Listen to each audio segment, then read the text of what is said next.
दोस्तों, अगर आप BCA, MCA या तो कंप्यूटर साइंस के रिलेटेड कोई भी कोर्स कर रहे हैं और आपको लगता है कि प्रोग्रामिंग आपको समझ में नहीं आती है, तो ये वीडियो सिर्फ आपके लिए। इस वीडियो में हम बात करने वाले हैं क्या होती है प्रोग्रामिंग और कैसे आप अपनी प्रोग्रामिंग स्किल डेवलप कर सकते हैं। तो पहले बात कर लेते हैं क्या होती है प्रोग्रामिंग। आपने ना अपने लाइफ में ये वर्ड सुना ही होगा, प्रोग्राम।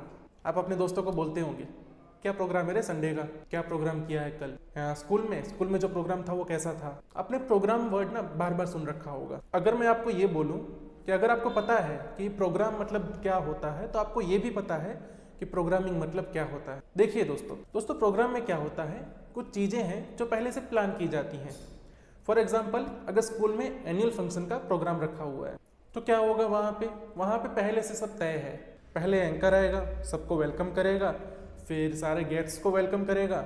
उसके बाद एंकर जो भी परफॉर्मेंस होने वाली है वन बाय वन उसको वो कॉल करता जाएगा। तो यही अप्रोच, यही प्लानिंग जो हम कंप्यूटर के साथ करते हैं, ठीक है। जैसे कि कंप्यूटर एक मशीन है, मशीन हमारे इशारों पे काम करता है, तो हम मशीन को कुछ कमांड देते हैं, उन कमांड के हिसाब से ना मशीन काम करती है। दोस्तों प्रोग्राम कुछ नहीं है, सिर्फ सेट ऑफ स्टेप्स हैं, लिस्ट ऑफ स्टेप्स हैं। ये करना है, इसके बाद ये करना है, इसके बाद ये करना है, इसके बाद ये करना है। ओके, आपने एक एग्जांपल सुन के ही रखा होगा। अगर आप प्रोग्रामिंग सीख रहे हैं तो मोस्टली लोग ये एग्जांपल देते हैं कि आपको चाय बनानी है, तो चाय बनाने के लिए आप क्या करेंगे। कुछ स्टेप्स हैं 3-4 जो चाय बनाने के लिए काम आते हैं। पहला स्टेप क्या हो जाता है कि भाई दूध लो, दूसरा स्टेप हो जाता है उसमें पानी डालो, तीसरा स्टेप हो जाता है कब चीनी डालो, फिर उसके अंदर शुगर डालो और उसके बाद गैस चालू करके गैस पे उसके बाद 5 मिनट वेट करो। देखो अगर उबाल आ रहा है इसका मतलब चाय बन चुकी है। बर्तन उतार सकते हो, चाय को छान के चाय कप में डाल के चाय पी सकते हो। ये प्रोसेस आपने बहुत सारी जगह पे सुन रखी होगी। अगर मैं यहाँ पे आपको एक दूसरा एग्जांपल दूं कि आपको स्कूल से कॉलेज तक जाना है, तो वहाँ पे भी ना आपके पास कुछ सेट ऑफ स्टेप्स हैं। तो जैसे घर से निकलना है, फिर आधा किलोमीटर चल के लेफ्ट लेना है, 3 किलोमीटर चल के राइट लेना है। समहाउ कुछ आपके पास रूल्स होंगे, कुछ आपके पास लाइन्स, कुछ स्टेप्स होंगे। इन्हीं स्टेप्स से बनता है प्रोग्राम, और यही स्टेप जो लिखने का काम होता है ना, वो कहलाया जाता है प्रोग्रामिंग। अब इसको कंप्यूटर के सेंस में समझते हैं। देखो कंप्यूटर एक मशीन है, उसको हम इनपुट देते हैं, वो आउटपुट देता है, सिंपल सी बात है। लेकिन कंप्यूटर क्या है, एक बहुत ही कॉम्प्लेक्स मशीन है। इसको बोलते हैं general purpose machine. General purpose machine का मतलब आप कंप्यूटर को किसी भी चीज़ के लिए यूज़ कर सकते हैं, जनरल पर्पस है वो, आप उसमें कोई भी काम कर सकते हैं। आपको अगर स्टेप्स लिखने आते हैं तो वहाँ पे कुछ बेसिक स्टेप्स दिए गए हैं। कंप्यूटर यूज़र से इनपुट लेने का काम करता है। यूज़र कौन होता है, जो भी कंप्यूटर को यूज़ कर रहा है उसको हम यूज़र मानते हैं। यूज़र वो होता है जो कंप्यूटर पे आपका प्रोग्राम चलाने वाला है। तो यूज़र क्या करेगा, यूज़र कुछ कमांड देगा। सबसे पहले वो कमांड क्या देगा, प्रोग्राम जो भी हो आपका वो रन करे, प्रोग्राम रन करो, ठीक है। ये पहली कमांड यूज़र देता है। कैसे देता है, किसी भी प्रोग्राम पे डबल क्लिक करके, किसी भी आइकन पे डबल क्लिक जब करते हैं हम, तो बिहाइंड द सीन एक प्रोग्राम रन होता है। वो प्रोग्राम किसी न किसी डेवलपर ने लिखा होगा, वो कुछ सेट ऑफ लाइंस ही होती हैं। यूज़र सबसे पहली कमांड दिया, प्रोग्राम रन करो। उसके बाद प्रोग्राम पूछेगा यूज़र को भाई आगे क्या करना है। जैसे ही आप मान लो पेंट का सॉफ्टवेयर खोलते हो, पेंट पे डबल क्लिक करते हो, आपको पूरा पेंट का विंडो दिख जाता है। अब यहाँ पे क्या हो रहा है, प्रोग्राम वेट कर रहा है कि यूज़र और कुछ बोले। जब तक यूज़र दूसरा इनपुट नहीं देगा ना, प्रोग्राम आगे कुछ नहीं करने वाला। आप पेंट खोल के छोड़ दो, ठीक है, पूरा दिन उसको छोड़ दो, पेंट कुछ नहीं करने वाला जब तक आप कुछ नहीं करेंगे। फिर आप देते हो दूसरा इनपुट क्या देते हो, माउस को हिलाते हो, ठीक है, माउस एक जगह पे रखते हो, क्लिक दबाते हो, फिर माउस को ड्रैग करते हो, दूसरी जगह पे छोड़ देते हो। इसका मतलब क्या हुआ, अब पेंट को एक इनपुट मिला है तो भाई ड्रॉ करना है। कहाँ से ड्रॉ करना है, तो जहाँ पे क्लिक स्टार्ट हुई थी वहाँ से ड्रॉ चालू करना है, जहाँ पे क्लिक एंड हुई वहाँ पे ड्राइंग ख़त्म करनी है। ये पेंट को एक कमांड मिल गया। तो क्या हुआ होगा कि जब पेंट का जो डेवलपर है वो पेंट बना रहा होगा ना, तो बिहाइंड द सीन वो डेवलपर ने कोड लिखा होगा कि भाई wait for mouse, user mouse हिलाता है उसका वेट करो, और फिर उसके सामने उसका एक रिस्पॉन्स देने के लिए भी एक मतलब ऐसा भी लिखा होगा कि जब माउस इवेंट आ जाती है कि जब यूजर माउस क्लिक करता है तो करना क्या है। तो वहाँ पे पूरा बिहाइंड द सीन कुछ लाइंस लिखी गई हैं, ड्राइंग चालू करो, फिर जब क्लिक रिलीज हो जाता है तो ड्राइंग स्टॉप करो। इसकी पूरी कमांड लिखी गई होंगी। कैसे लिखी गई होंगी, उसके अलग अलग फ्रेमवर्क होते हैं, अलग अलग तरीके होते हैं हर प्रोग्रामिंग लैंग्वेज में, उसकी डिटेल में हमें नहीं जाना है। लेकिन मैं यहाँ पे बात ये कर रहा था कि प्रोग्राम यूजर से इनपुट लेने का काम करता है और उस इनपुट के बेस पे आउटपुट देने का काम करता है। तो जब आप बेसिक प्रोग्रामिंग सीखते हो ना, तो आप सबसे पहले चीज़ सीखते हो हेलो वर्ल्ड। हेलो वर्ल्ड में क्या होता है, यूजर से इनपुट क्या मिला, प्रोग्राम रन करने का ही इनपुट मिला, उससे ज़्यादा कोई इनपुट नहीं मिला है, और आउटपुट में आ जाता है हेलो वर्ल्ड। ठीक है। दूसरा आप क्या देखते हो, क्या सीखते हो प्रोग्रामिंग में, कि भाई आपने प्रोग्राम आपसे पूछता है कि अपना नाम डालो, आप अपना नाम डालते हो, आउटपुट में आपका नाम आ जाता है। ये क्या हुआ, इनपुट आउटपुट है ना। प्रोग्राम ने इनपुट लिया कुछ, प्रोग्रामर जो भी था उसने कुछ कोड लिख के रखे थे, उसके हिसाब से आउटपुट मिल गया।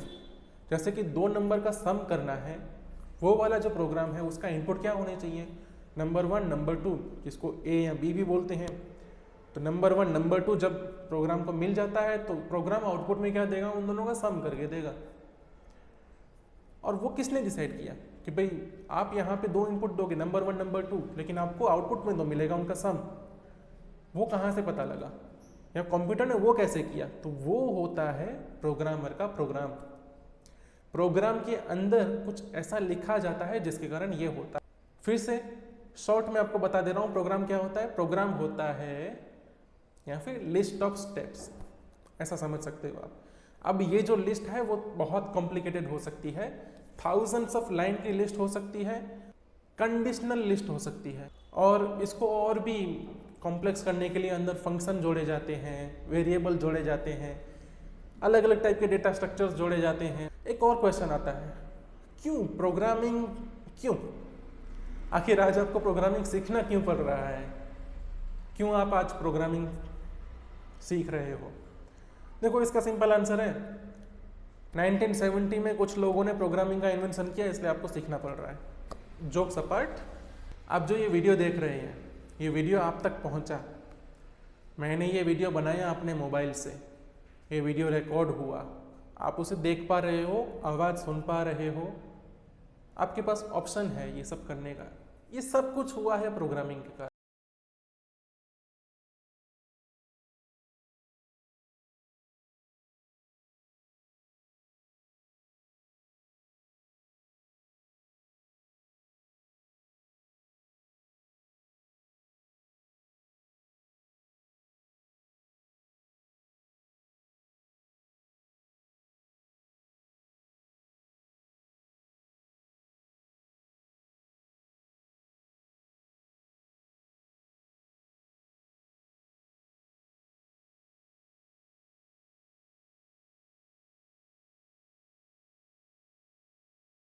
प्रोग्रामिंग के कारण ही आज हम डिजिटल नाम सुन पाते हैं किसी चीज़ का।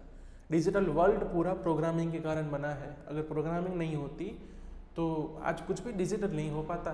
दोस्तों अब बात करते हैं कि आपको प्रोग्रामिंग समझ नहीं आती, अब कैसे आप इसको इम्प्रूव कर सकते हैं, कैसे आप प्रोग्रामिंग को समझ सकते हैं। मेरा तो तरीका यही है कि प्रोग्रामिंग समझने के लिए आपको बस एक वर्ड जो प्रोग्राम है ना उसको ठीक से समझ लेना है। आपको उन चीज़ों को ब्रेक डाउन करना है जो प्रोग्राम में होती हैं। प्रोग्रामिंग अगर आपको इम्प्रूव करनी है ना, तो सबसे पहली चीज़ आपको समझनी पड़ेगी ये कंप्यूटर काम कैसे करता है। कंप्यूटर के अंदर जो मेमोरी होती है, सीपीयू होता है, और जो इनपुट आउटपुट डिवाइसेस होते हैं, उन सब का पर्पस क्या है, वो सब आपस में तालमेल कैसे बनाते हैं, आप उनका कैसे यूज़ कर पाओ। देखो अगर मैं बेसिक बात करके चलो ना, तो कोई भी मशीन जब आपको चलानी होती है, जैसे मैं एग्जांपल ले लेता हूँ मोटर बाइक, जिसको हम बाइक बोलते हैं, ठीक है। बाइक आपको चलाने के लिए आप उसकी एक बिल्कुल छोटी सी,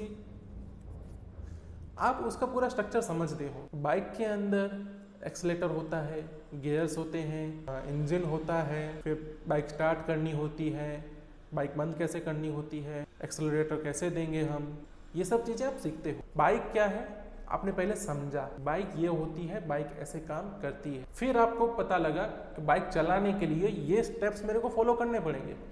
पहले मेरे को इंजन स्टार्ट करना होगा, क्लच दबाना होगा, उसके बाद बाइक चलेगी। ये सेम चीज़ आपको कंप्यूटर के साथ करनी है। जब भी कंप्यूटर आपको चलाना है, आपको कंप्यूटर के बारे में जानना पड़ेगा कि कंप्यूटर क्या है, कैसे काम करता है। जैसे आप मेरे पीछे देख रहे हो ना, ये पीसी, इसके अंदर चल रहा है लिनक्स ओएस। ओएस क्या होता है? एक टाइप का सॉफ्टवेयर होता है, वो भी लाइन ऑफ कोड ही है। लाइन ऑफ कोड है, बहुत सारी इफ कंडीशन है, बहुत सारा एरे है, बहुत सारे ऑब्जेक्ट्स हैं। ये कंप्यूटर स्क्रीन पे जो छप रहा है वो उसके पीछे बाइट्स हैं। बाइट्स मतलब बिट्स, जिसको बाइनरी कहते हैं। ये जो आपको आइकन दिख रहे हैं वहाँ पे फॉर लूप है, नीचे जो पैनल दिखता है अपने को वहाँ पे भी फॉर लूप है। ये पूरा ऑपरेटिंग सिस्टम बना प्रोग्राम्स के मदद से। छोटे छोटे प्रोग्राम बहुत सारे थे, मिला के एक बहुत बड़ा प्रोग्राम ऑपरेटिंग सिस्टम बना लिया। उन दोनों के साथ का इंटीग्रेशन कर दिया। जो छोटे प्रोग्राम है वो ऑपरेटिंग सिस्टम के साथ कैसे इंटीग्रेट होंगे, ये सब करने के बाद क्या बन जाता है? पूरी एक ऑपरेटिंग सिस्टम। और फिर बात आती है कि आपको अगर प्रोग्रामिंग अच्छी तरह से करनी है ना, तो आपको प्रोग्रामिंग करनी पड़ेगी। अगर आप चाहते हो कि आप प्रोग्रामिंग सीख जाओ तो आपको प्रोग्रामिंग करनी पड़ेगी। इसका कोई ऑप्शन नहीं है दूसरा। ऐसा कहीं पे कोई प्रोग्राम नहीं बना हुआ जो आपके दिमाग के साथ लिंक कर दें। जैसे होता है ना टायर में हवा भरना, वैसे दिमाग में प्रोग्रामिंग भरना, ये नहीं होता है। तो वो आपको खुद ही अपने दिमाग में डालना पड़ेगा। कैसे? करते करते। जब आप एक इफ़ कंडीशन लिखोगे और उस इफ़ कंडीशन के कारण जो भी आंसर आया, जो भी रिजल्ट आया, उसको आपको अपने दिमाग में रिकॉर्ड करके रख देना है और इस तरह रखना है कि परमानेंटली वो स्टोर हो जाए। अब बहुत सारे प्रोग्रामिंग के साथ दिक्कत क्या होती है? जो प्रोग्रामिंग सीख नहीं पाते जल्दी से, उनको प्रॉब्लम ये होती है कि वो प्रोग्रामिंग चलो करते तो हैं, वो लोग ने आज कोई प्रोग्राम लिखा, कल को अगर वही सेम प्रोग्राम दूसरी बार लिखने को मिल जाएगा तो वो प्रोग्राम उनसे होता नहीं है। क्यों? क्योंकि दिमाग ने उन चीज़ों को याद ही नहीं रखा। अगर आज आपने 2 नंबर का सम करना सीखा है तो कल 4 नंबर का सम करना आपको आना चाहिए। उसके लिए आपको क्या जरूरी है? एक तो प्रोग्रामिंग जो भी लैंग्वेज है ना, उसके रूल्स आपको पूरी तरह याद होने चाहिए। ऐसा नहीं बोल रहा कि सारे के सारे कॉम्प्लेक्स रूल्स बिल्कुल मुंह जुबानी याद हो, ऐसा जरूरी नहीं है। लेकिन आपको पता होना चाहिए कि वो प्रोग्रामिंग लैंग्वेज काम कैसे करती है। उस प्रोग्रामिंग लैंग्वेज के कुछ बेसिक रूल्स होंगे। बेसिक रूल्स में क्या होता है? डेटा टाइप्स होती हैं, वेरिएबल टाइप्स होती हैं, फिर डेटा स्ट्रक्चर्स होते हैं, लूप्स होती हैं, कंडीशनल स्टेटमेंट्स होते हैं। ठीक है, बस इसके सिवा तो कुछ होता ही नहीं है, जो कि बहुत बड़ी चीज़ है। इसके बाद आता है डेटा स्ट्रक्चर्स। तो वो डेटा स्ट्रक्चर्स क्या है? मतलब कुछ प्रोग्रामिंग लैंग्वेज खुद प्रोवाइड करती हैं, कुछ हम बना सकते हैं। डिपेंड करता है कौन सी प्रोग्रामिंग लैंग्वेज आप यूज़ कर रहे हो, डेटा स्ट्रक्चर कैसे मिलेंगे आपको। तो बस इतनी सी चीज़ें हैं जो आप याद रखनी है आपको। अगर इतनी चीज़ें आपने याद रख ली और प्रैक्टिस करना चालू कर दिया, और प्रैक्टिस करनी कैसे है? आज एक प्रोग्राम लिखा, उस प्रोग्राम को पूरी तरह समझ लिया। ऐसा नहीं कि प्रोग्राम चल गया, बात खत्म हो गई, आप इसको भूल जाना है, नहीं। ये करोगे कभी नहीं सीख पाओगे प्रोग्राम। आपको ये एक आदत बना देनी पड़ेगी। आपने आज तक जो किया है ना, वो आपके दिमाग में परमानेंटली स्टोर होना चाहिए। अगर ये चीज़ हो पा रही है तभी आप एक अच्छे प्रोग्रामर बन पाओगे, वरना कल का सीखा आज भूल जाओगे, आगे नहीं बढ़ पाओगे। आपको कोई ये नहीं बोल के जाएगा कि ये प्रोग्रामर बहुत अच्छा है। आपने देखा होगा कुछ लोगों को, उनको आपने देखा होगा आपके स्कूल के अंदर कि भाई कुछ लोग होते हैं ना, वो बहुत अच्छी प्रोग्रामिंग करते हैं। कैसे करते हैं? तो वो उनको सब याद होता है, उनको रोज सीखना नहीं पड़ता सेम चीज़। आप 2 दिन पहले, 5 दिन पहले, 1 साल पहले जो सीखे हो वो आपको आज याद होना चाहिए। याद के सेंस में आपको फंक्शंस के नाम याद ना हो चलेगा। जो लाइब्रेरीज होती हैं, तो लाइब्रेरीज के अंदर कौन सा फंक्शन कैसे काम कर, मतलब कौन सा फंक्शन है वो याद ना हो चलेगा। एग्जैक्टली आपको वर्डिंग याद ना हो चलेगी, लेकिन क्या है वो पता होना चाहिए। तो आपको सेव ये करके रखना है, आपको अपने दिमाग में ये सेव करके रखना है कि उस पूरे काम आपने जो किया है आज, उसका एसेंस क्या है, उसके पीछे का लॉजिक क्या है, आज आपने जो जो यूज़ किया वो कैसे यूज़ किया।